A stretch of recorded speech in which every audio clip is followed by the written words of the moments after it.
In today's video, I'm going to teach you how to verify a Shopify domain in Meta Facebook Business Manager.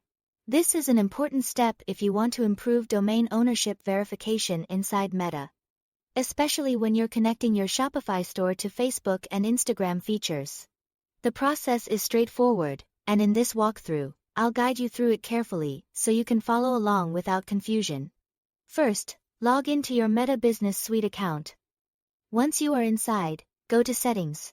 From there, look for Brand Safety and Suitability and then click on Domains. This is the section where Meta lets you manage and verify the websites connected to your business assets. Next, click the Add button and choose the option to create a new domain. You will then be asked to enter your root domain. Make sure you type only the main version of your website address, such as your store.com, without adding https or www. This part matters because Meta wants the root domain in its cleanest format. After entering it, click Add. Meta will now show you different verification options. Choose the meta tag verification method.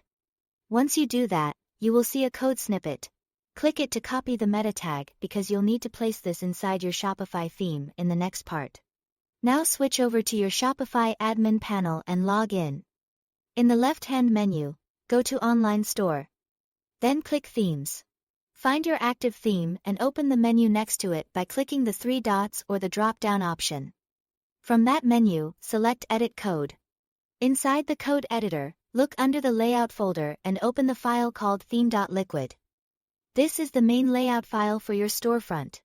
Once it opens, find the opening head tag near the top of the file. On a new line directly below that opening head tag, paste the meta tag you copied from Meta. Be careful not to paste it in the wrong section, because placement is what allows Meta to detect the verification code correctly. After pasting the tag, click Save in the top right corner. Saving the file publishes that change to your live theme so Meta can check for it. Now go back to your Meta Business Suite domain settings page. Click Verify Domain. If everything was added correctly, Meta will begin checking for the code. In many cases, the status updates fairly quickly, but sometimes it can take a few minutes or even up to 24 hours before the domain shows as verified. Once the status changes to verified, you are all set. That's all to it. Thanks for watching.